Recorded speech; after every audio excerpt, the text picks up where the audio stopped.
Hewlett Packard, जिस company को आज हम HP के नाम से जानते हैं, उस कंपनी में एक सेशन चल रहा होता है जिसमें एक 12 साल का बच्चा खड़ा होकर HP के प्रेसिडेंट से अपने क्लास प्रोजेक्ट को ख़त्म करने के लिए कुछ पार्ट्स मांग लेता है। उसका वो कॉन्फिडेंस देख के वो उसे वो पार्ट्स तो दे देते हैं और साथ ही अपनी कंपनी में समर इंटर्नशिप भी ऑफर करते हैं। क्या आपको पता है वो आदमी कौन था? वो स्टीव जॉब्स थे, the founder of one of the biggest company in the world, Apple. ये बंदा बहुत ही रूड था और तो और इसके साथ काम करने वाले इससे डरते थे। लोगों को फायर करने से पहले ये एक सेकंड के लिए भी नहीं सोचता था। इन सब के बावजूद ये बंदा दुनिया की सबसे बड़ी कंपनीज में से एक का एक सक्सेसफुल CEO बना। इस बंदे ने एक डूबी हुई कंपनी को दुनिया की नंबर 1 कंपनी बनाया, जिसके प्रोडक्ट आज भी एक स्टेटस सिंबल है। ये बंदा बचपन से ही अजीब था, जो ना इनमें फिट होता था ना उनमें। बस इसमें पागलपन था परफेक्शन का, कि जो भी चीज़ बनाओ देखने वाले के मुंह से सिर्फ एक ही बात निकले।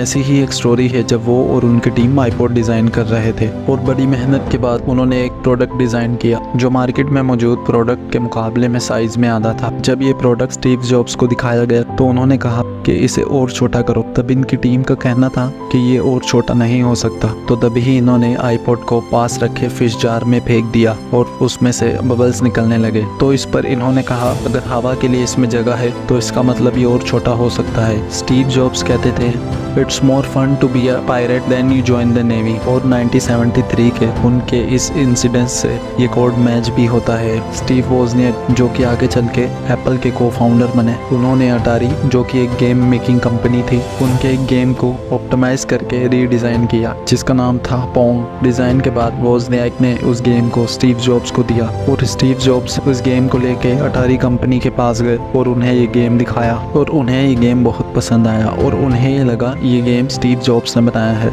इसीलिए उन्होंने स्टीव जॉब्स को एज अ टेक्नीशियन की जॉब ऑफर की। एप्पल के इतने सक्सेस के बाद भी अटारी के को फाउंडर ने कहा इतने सक्सेस के बाद आज भी बहुत कम कंपनीज स्टीव जॉब्स को हायर करेंगी, because it's weird, he is very valuable, very difficult to handle. दोस्तों, आपने कभी सुना है everything is fair, love and war? बस स्टीव जॉब्स ने इसे कुछ मॉडिफाई किया है, everything is fair in love, war and business. ये किस्सा है इंडिया से वापस आने का, जब स्टीव जॉब्स ने वापस अटारी ज्वाइन किया और वहाँ उन्हें आर्केड वीडियो गेम के एक सर्किट डिज़ाइन करना था। टारगेट ये था उस बोर्ड में जितनी भी डिटेल चिप यूज़ होती हैं उनको मिनिमाइज करके बोर्ड को ऑप्टिमाइज करने का, और हर एक चिप के लिए अटारी $100। अब स्टीव जॉब्स को तो सर्किट बोर्ड का कोई एक्सपीरियंस था नहीं, इसलिए उन्होंने स्टीव वोजनियाक के साथ एक डील की कि बोर्ड डिज़ाइन करने के बाद जो भी रिवॉर्ड मिलेगा वो दोनों में आधा आधा होगा। और वोजनियाक ने 96 को 46 पर लाकर रीडिज़ाइन किया। कंपनी ने डिज़ाइन को अप्रूव किया और स्टीव जॉब्स को $5000 रिवॉर्ड में दिए और स्टीव जॉब्स ने $700 का रिवॉर्ड मिला है ये कहकर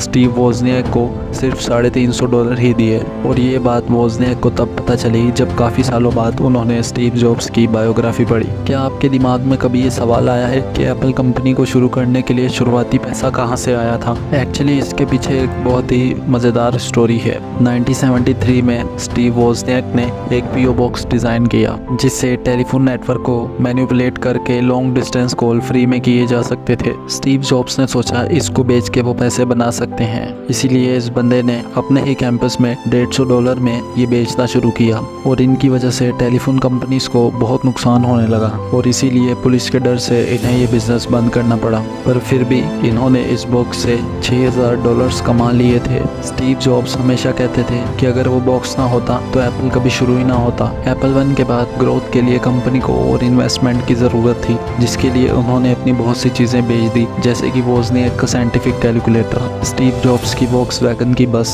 और एक्सेट्रा वगैरह वगैरह। और इसका रिवॉर्ड इन्हें बहुत तगड़ा मिला। 1978 में at the age of 20 Steve Jobs की नेटवर्थ 1 मिलियन थी और वही नेटवर्थ बढ़ के at the age of 25 $250 million तक पहुंच गया। At the age of 25 Steve Jobs was the top 500 richest people in America. 1918 में जब एप्पल का IPO आया तब एप्पल ने हिस्ट्री बनाते हुए सबसे ज़्यादा कैपिटल जनरेट किया और कंपनी के 300 लोग रातों रात मिलीनियर बन गए। स्टीव जॉब्स जितना अपने प्रोडक्ट का ध्यान रखते थे उतना ही अपने कॉम्पिटिटर पर नजर रखते थे। इसीलिए जब IBM ने पर्सनल कंप्यूटर्स में एंटर किया तो स्टीव जॉब्स ने वॉल स्ट्रीट के जर्नल पर एक फुल पेज आर्टिकल दिया जिसका टाइटल था वेलकम IBM सीरियसली। 2010 में जब iPad लॉन्च किया तो शुरुआत में उसे कई लोगों ने क्रिटिसाइज किया, पर फिर भी ये बंदा अपने फैसले पर डटा रहा और इसका रिजल्ट तब दिखा जब मार्केट में आने के 28 दिन के अंदर ही आईपैड के 1 मिलियन से ज्यादा यूनिट सेल हो गए और ये एक वर्ल्ड रिकॉर्ड बना। दोस्तों, ये एक टेक्निकल बंदा नहीं था और ना ही इसे कोडिंग आती थी और ना ही इसे सर्किट के बारे में पता था, पर फिर भी ये टेक वर्ल्ड में एक रोल मॉडल बना सिर्फ और सिर्फ इसके परफेक्शनिस्ट एटीट्यूड की वजह से कि कोई भी चीज करनी है तो उसे इतना परफेक्ट करो कि कोई भी तुमसे कम्पीट ही ना कर पाए।